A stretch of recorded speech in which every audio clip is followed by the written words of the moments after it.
de la ley. Este es un tema muy importante porque em, es, es la actividad fundamental del abogado. Cualquier cosa nos puede parecer difícil, pero esto, si nos parece difícil, pues em, tenemos que encontrar la manera de que nos parezca no tan difícil, porque este es el pan nuestro de cada día de los abogados. Desentrañar, investigar, analizar cuál es el sentido de la ley. Cuando patrocinamos a una persona, ya sea defendiéndola en lo penal o acusando también, o cuando estamos auxiliándola en una demanda o como demandado, lo fundamental es aprender a interpretar la ley. Si no sabemos interpretar la ley y no tenemos vocación para interpretar la ley, realmente yo creo que vamos a estar en la carrera equivocada. Hay carreras que llevan matemática, que llevan fórmulas, como las carreras técnicas, que muy bien de tanto memorizar las fórmulas, trinomio cuadrado perfecto y todo eso.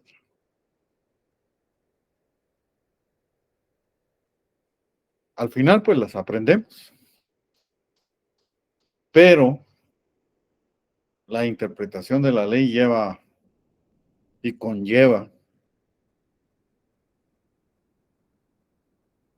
el conocimiento de la realidad nacional, conlleva el conocimiento de la ley, conlleva el conocimiento de las personas y es complejo.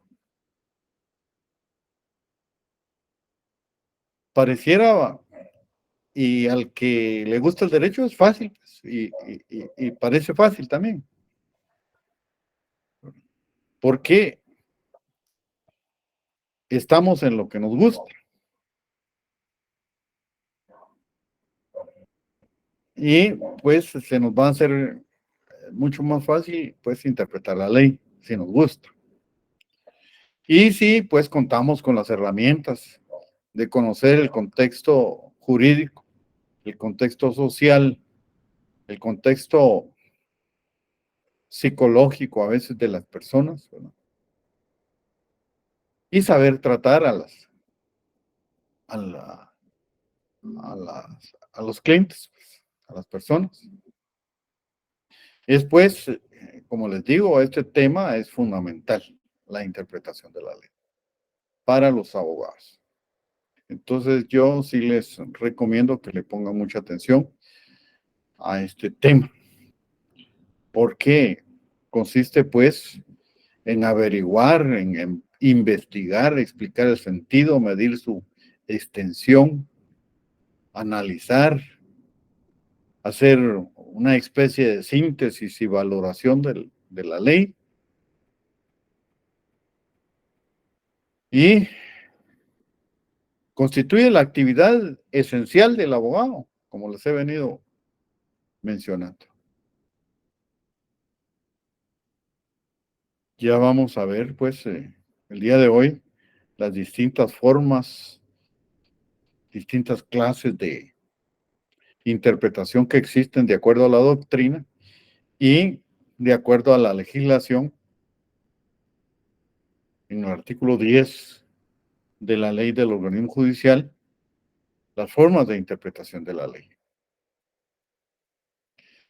Entonces, pues, arrancamos con este tema, con la definición de interpretación de la ley.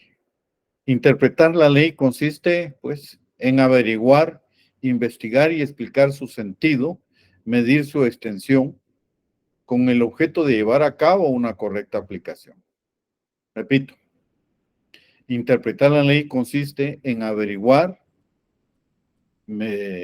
investigar y explicar su sentido, medir su extensión con el objeto de llevar a cabo una correcta explicación. Repito, interpretar la ley consiste en averiguar, investigar y explicar su sentido, medir su extensión con el objeto de llevar a cabo una correcta aplicación. Existen cuatro escuelas que tratan de explicar el origen de la interpretación de la ley. Estas son la escuela exegética o tradicional, la escuela del derecho libre, la escuela de la lógica de lo razonable y la escuela de la libre investigación científica.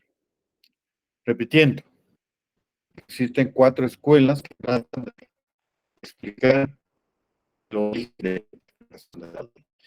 Exegética o tradicional, escuela del derecho libre, escuela de la lógica de lo razonable y escuela de la libre investigación científica. La escuela de la escuela exegética o tradicional impulsada por Bonecase se sustenta en tres características esenciales. Dice Bonecase en este sentido que se fundamenta en el culto profesado al texto de la ley. O mejor aún, dice él, el culto de la ley sustituido al culto del derecho. El culto profesado al texto de la ley, o mejor aún, al culto de la ley sustituido al culto del derecho. Luego, la segunda característica dice la primacía acordada a la voluntad del legislador sobre cualquier otro criterio de interpretación. La primacía acordada al texto de la ley, o mejor aún, al culto de la ley sustituido al culto del derecho. La primacía acordada a la voluntad del legislador sobre cualquier otro criterio de interpretación. Y, por último, la tercera característica es la tendencia profundamente estatista de la doctrina, pues al proclamar la omnipotencia del legislador, es decir, la del Estado, coloca en manos de éste a todo el derecho. La tendencia profundamente estatista, es decir, de transformar todo el derecho en una doctrina del Estado. Pues al proclamar la omnipotencia del legislador, es decir, la del Estado, coloca en manos de éste a todo el derecho. Esto se sintetiza en estas tres características, en el culto, en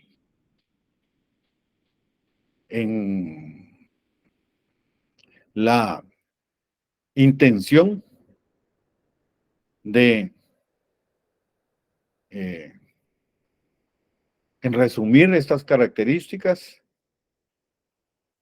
en una sola,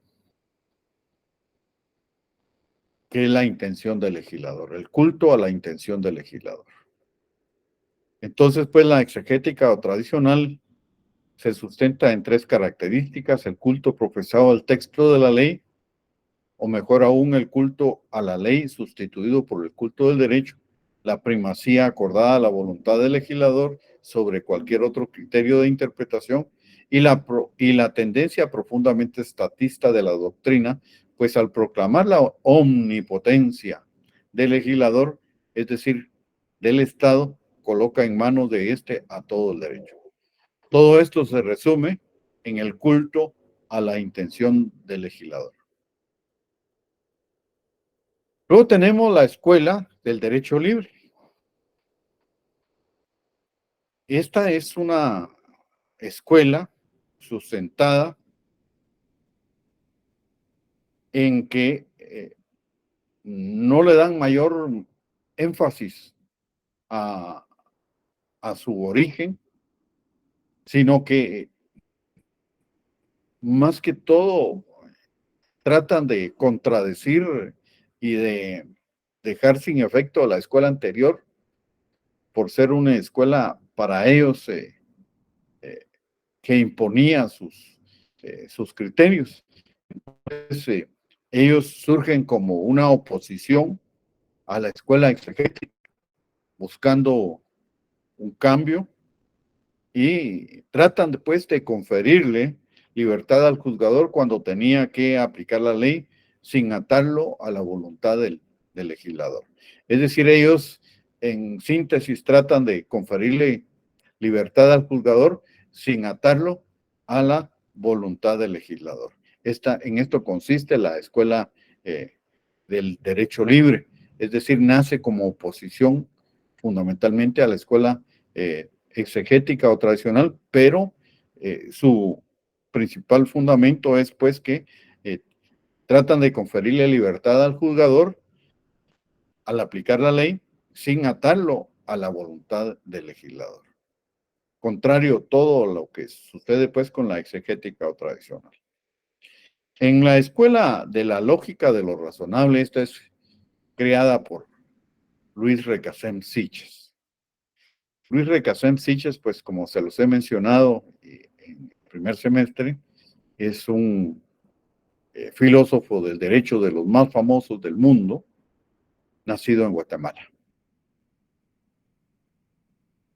Y luego, pues, se fue a México, en donde creo que se nacionalizó también, y posteriormente viajó en México, dio clases en la UNAM de México, en Alemania, España, Francia, Italia, en distintas universidades de estos países que menciono, también dio clases, es autor de distintos tratados de filosofía del derecho, de teoría general del derecho, de introducción al derecho, y como les digo, hasta el mismo García Maínez cita a Recasem Siches.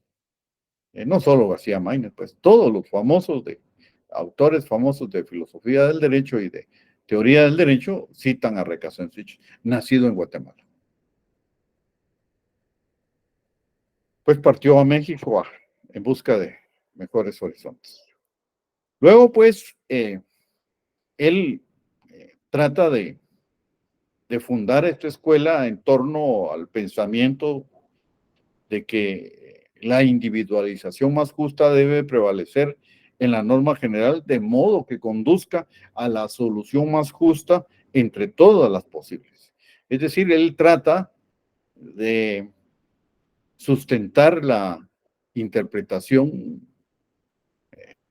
de las normas jurídicas en torno a la equidad, a la justicia, que sea lo más justa posible la solución entre todas las posibles. Esta es el fundamento, pues eso, él tiene todo un tratado de la justicia, de los valores jurídicos, pero en síntesis esta es la escuela de Recasem Siches, la escuela de la lógica de lo razonable. Luego tenemos pues la última, que es la escuela de la libre investigación científica.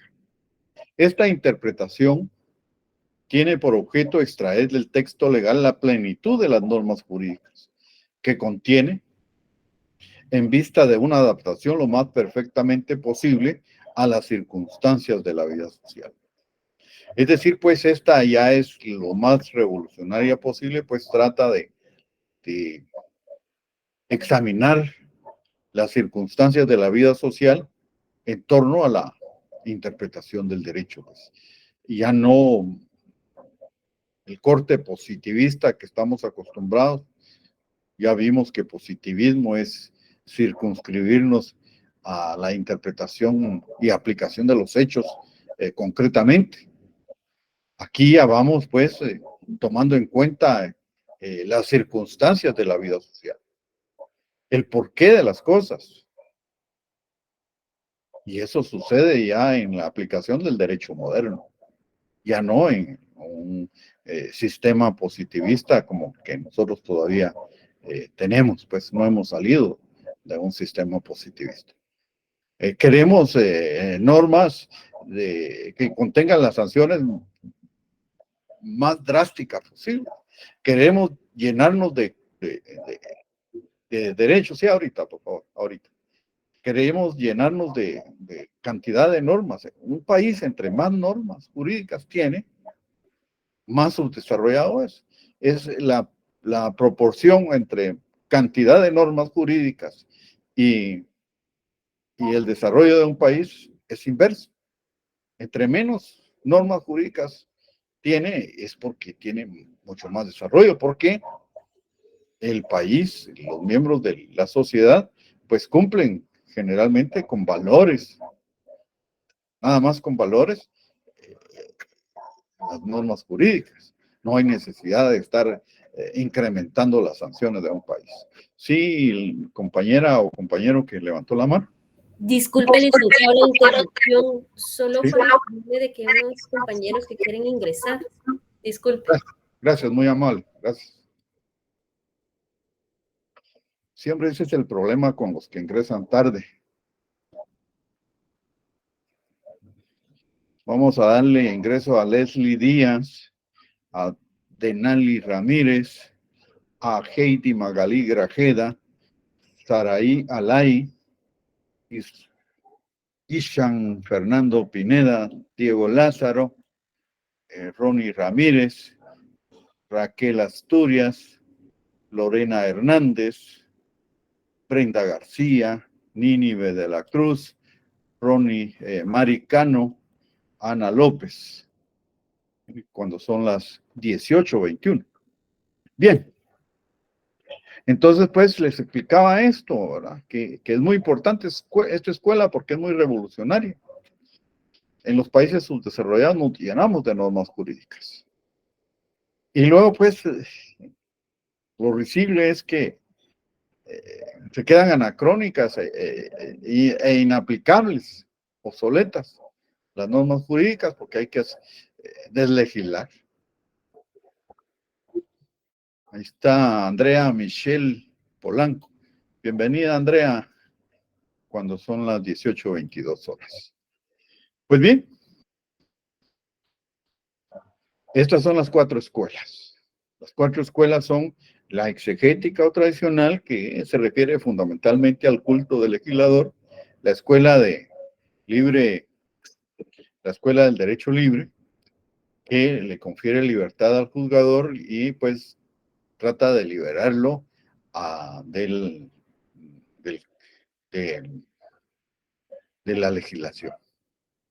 La lógica de lo razonable, que trata de individualizar la solución más justa entre todas las posibles, y la libre investigación científica, que como les acabo de mencionar, pues trata de adaptar una solución lo más perfectamente posible a las circunstancias de la vida social.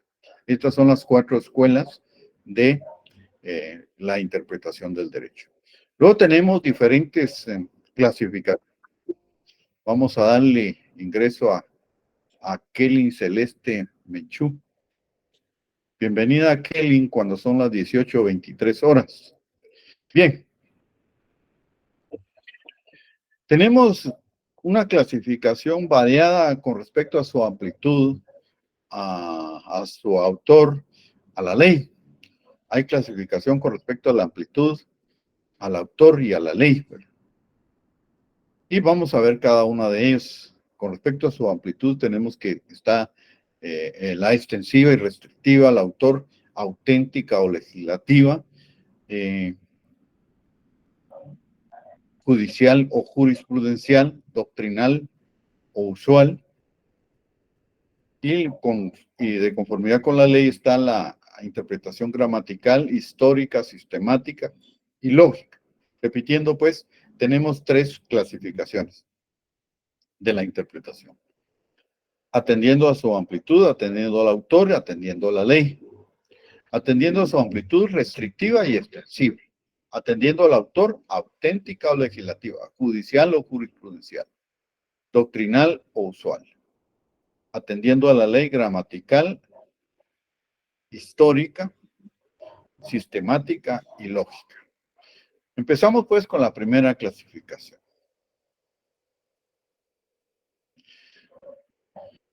Atendiendo a su amplitud, esta puede ser restrictiva o extensiva o restrictiva. Es decir, cuando tenemos una interpretación extensiva es que estamos tratando de interpretar más allá de lo que quiso decir el autor. En el artículo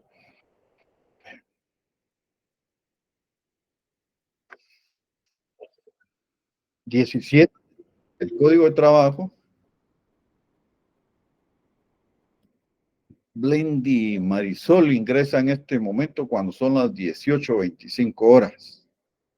Blendy Marisol, bienvenida. 18:25. Pues entonces en la interpretación extensiva va más allá de lo que quiso decir el autor. Uno de los ejemplos está en el artículo 17 del Código de Trabajo, si alguien lo tiene por ahí o lo puede, voy a buscar mi Código de Trabajo.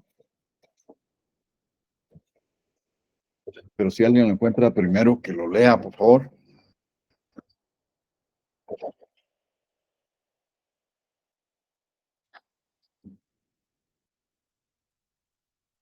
Este dice, para los efectos de interpretar el presente código, sus reglamentos y demás leyes de trabajo, se deben tomar en cuenta fundamentalmente el interés de los trabajadores en armonía con la conveniencia social.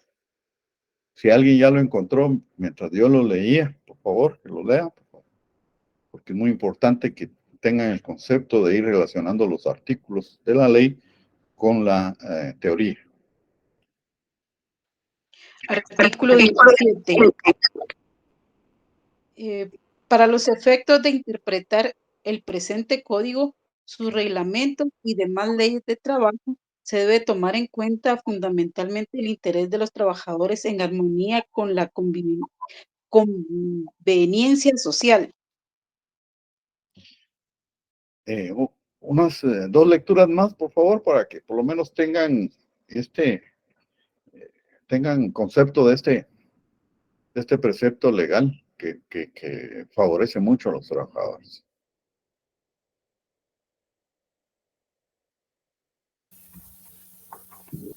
Artículo 17 del Código de Trabajo, que estipula: para los efectos de interpretar el presente código, sus reglamentos y demás leyes de trabajo, se debe tomar en cuenta fundamentalmente el interés de los trabajadores en armonía con la convivencia social. Una última lectura, por favor, de alguien que ya esté en sintonía con el Código de Trabajo.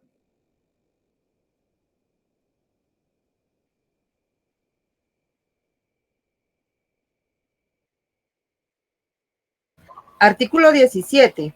Para los efectos de interpretar el presente código, sus reglamentos y demás leyes de trabajo, se debe tomar en cuenta fundamentalmente el interés de los trabajadores en armonía con la conveniencia social.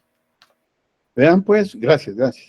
Vean pues cómo el Código de Trabajo tiene una interpretación más allá de todo lo que expresamente dice, lo que se manifiesta ahí, porque cuando no sea muy claro, pues se va uno a este artículo y dice, no señor juez, aquí usted tiene que aplicar el artículo 17 del Código de Trabajo, porque esta interpretación debe de ser en armonía, ¿verdad?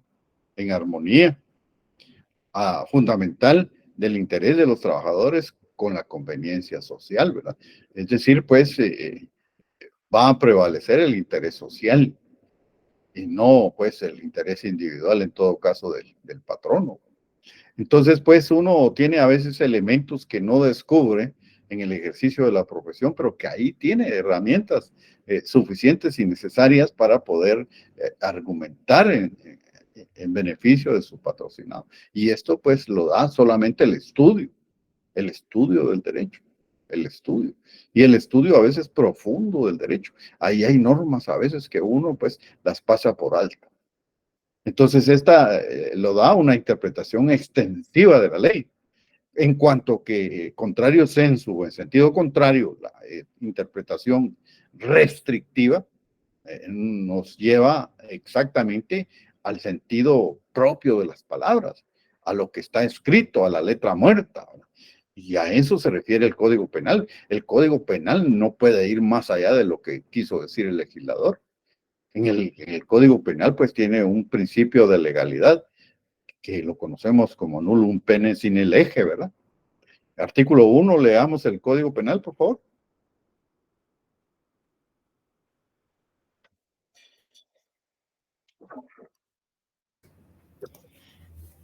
Artículo 1 del Código Penal que estatúe: nadie podrá ser penado por hechos que no estén expresamente calificados como delitos o falta por ley anterior a su perpetración, ni impondrán otras penas que no sean las previamente establecidas en la ley. Muy bien, muchas gracias. Otras dos lecturas, por favor. Adelante. Artículo 1 de la legalidad. Nadie podrá ser penado por hechos que no estén expresamente calificados como delitos o faltas por ley anterior a su perpetración, ni se impondrán otras penas que no sean las previamente establecidas en la ley. Y ahora sí, licenciado Edgar, por favor. Muchas gracias, licenciado. Buenas noches. Artículo 1 de la legalidad. Nadie podrá ser penado por hechos que no estén expresamente calificados como delitos o faltas por ley anterior a su perpetración, ni se impondrán otras penas que no sean las previamente establecidas en la ley. Vean pues que si leemos detenidamente, analizamos y lo vemos a profundidad este artículo, dice que nadie podrá ser penado por hechos que no estén expresamente calificados como delitos, ¿verdad? Si no están ahí en el Código Penal, no son delitos. Una pequeña hecho, alguna forma en que no cuadre, no se subsuma el delito o el hecho dentro del Código Penal, deja de ser delito. Y allí tenemos otro argumento, los abogados, ¿verdad? Los penalistas tienen muchas herramientas para poder desvanecer los hechos. Entonces, una de ellas, y la fundamental, es el principio de legalidad. El nullum pene sine lege, ¿verdad? Entonces, aquí otra herramienta, ¿verdad? Pero esta es una interpretación ya de carácter restrictivo. Es una interpretación restrictiva. Nos vamos exclusivamente, únicamente a lo que dice la ley. Esta es la interpretación restrictiva. Y luego tenemos las clases de interpretación atendiendo al autor. Atendiendo al autor tenemos que hay interpretación auténtica, judicial o jurisprudencial, doctrinal y usual. Hay interpretación auténtica o legislativa, interpretación judicial, jurisprudencial o interpretación doctrinal. Cuando hablamos de la interpretación auténtica o legislativa, es aquella que constituye la actividad interpretativa del propio autor, fundamentalmente la del legislador. Por eso se llama auténtica y también se le denomina legislativa. ¿Cómo no va a ser fundamental o esencial la interpretación? Pues, ¿qué fue lo que quiso decir el legislador? Si ellos fueron los que promulgaron, sancionaron la ley, ellos tienen los estudios, las distintas actas, todos los fundamentos del porqué de la ley, ¿verdad? Entonces, pues ellos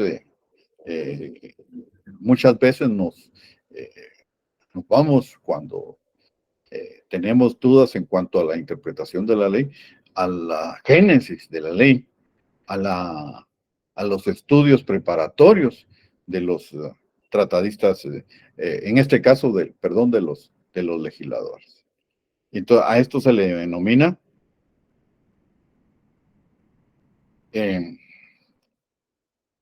la interpretación auténtica o legislativa, que constituye la actividad interpretativa del propio autor, fundamentalmente la del legislador.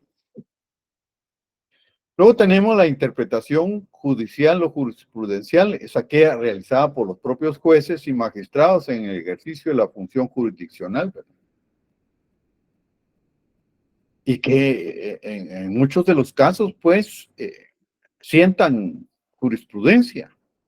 Cuando vimos las fuentes del derecho, dentro de las fuentes formales, la jurisprudencia son aquellas resoluciones, pues, judiciales, aquellas sentencias que que cuando llenan determinados requisitos, van a constituir jurisprudencia o doctrina legal, que posteriormente, pues, va a ser obligatorio, ¿verdad?, que se tome en consideración como fuente del derecho.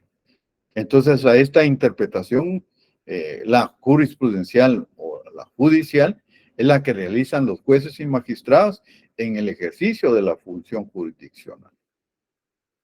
Y luego tenemos la interpretación doctrinal.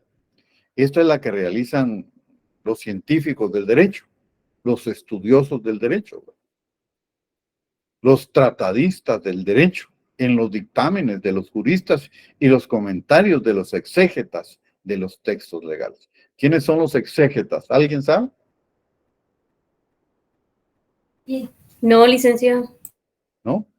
Pero si alguien sabe. Los que interpretan la ley. Los que interpretan la ley, los que investigan la ley. Esos son.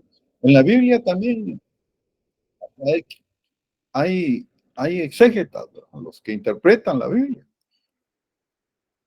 Pues en el derecho también hay exégetas, los que interpretan la ley, los que investigan la ley.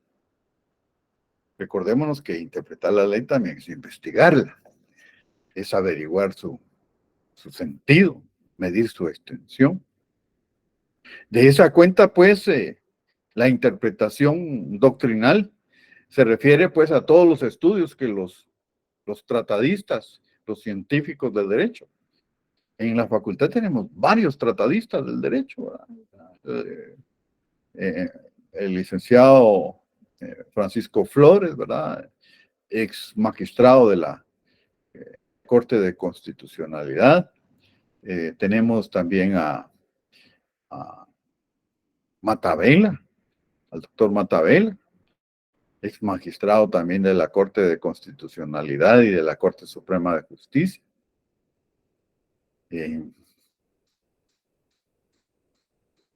Entonces, varios en derecho administrativo, tenemos al licenciado Hugo Calderón, en mercantil a Villegas Lara, al doctor Villegas Lara, y así pues tenemos distintos tratadistas, especialistas del derecho, renombrados catedráticos. Entonces, pues ustedes más adelante van a tener la oportunidad de poder recibir clases con estudiosos de la talla de estos catedráticos que les estoy mencionando.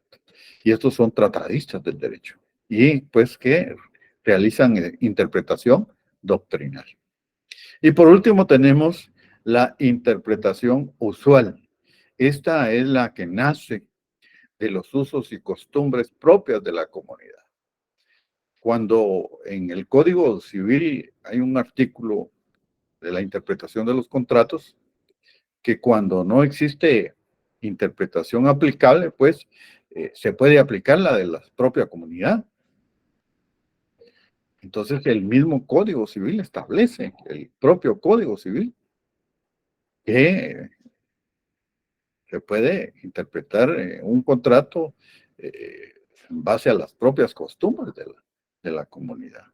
Entonces, la interpretación usual es la que nace de los usos y costumbres propias de la comunidad. Esta es la interpretación atendiendo, pues, al autor, que está la auténtica, que es la de los legisladores, la del propio autor, la judicial, la de los magistrados y jueces, y la doctrinal, la de los tratadistas del derecho, los científicos del derecho, y la usual, la que nace de los propios, de la propia comunidad.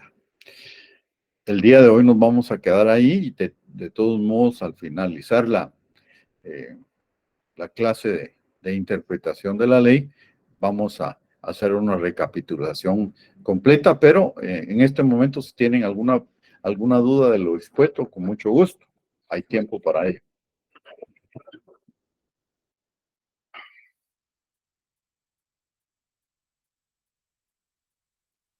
Sí, Magalí, adelante.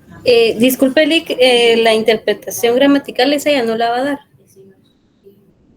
Sí, en la próxima clase. Eso es lo que les estoy diciendo. Ah, ok. Gracias, Lick, disculpe.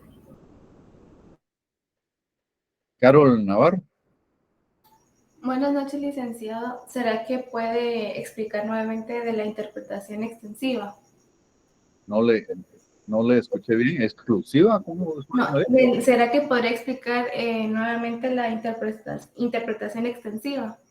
Extensiva. Sí, es aquella extensiva, sí. Es aquella interpretación que va más allá del texto legal, de la letra que está escrito ahí en la ley, ¿verdad? Es decir, leímos el artículo 17 que dice que cuando se va a interpretar el Código de Trabajo, se va a interpretar en armonía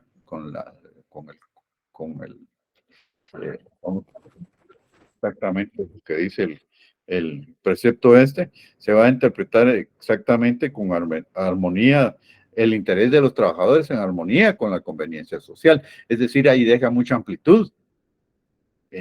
Contrario a lo que sucede con la restrictiva que leímos en el artículo 1 del Código Penal, que dice que solo lo que está expresamente calificados como delito, pues van a ser juzgados. Entonces, pues la extensiva va más allá de lo que dice en el texto legal, mientras que la restrictiva se va exclusivamente a lo que dice la ley. No sé si con eso le contesto. Sí, licenciado, muchas gracias. Procedil. Zulma, adelante. Buenas noches, licenciado. Sí, solamente pudiese volver a repetir las 4 escuelas de la interpretación, perdón. Fíjese que hay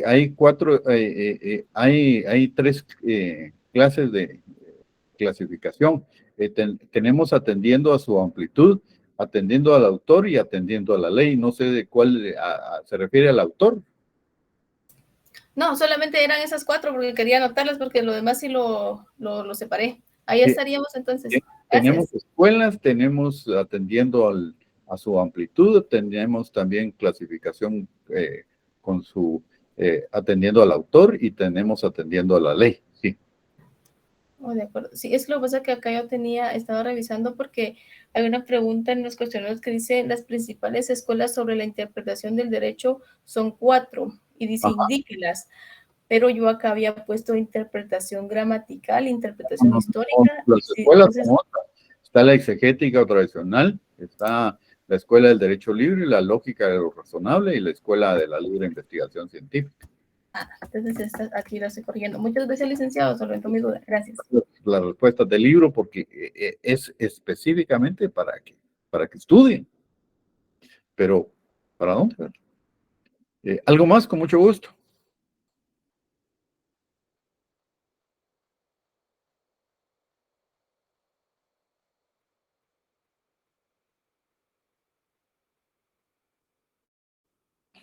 Bien, entonces en la próxima terminamos el tema de clases de interpretación, ¿verdad? De la ley, con la clasificación de atendiendo a la ley, y hacemos una recapitulación o una retroalimentación general del tema. Les agradezco mucho su atención. Muchas gracias, ¿verdad? Muchas gracias por todo. Muchas gracias, licenciado. Que Gracias, tenga buena noche. licenciado, buenas noches. Gracias, Liz. Feliz noche. Bien. Feliz noche, licenciado. Bien. Feliz noche, licenciado.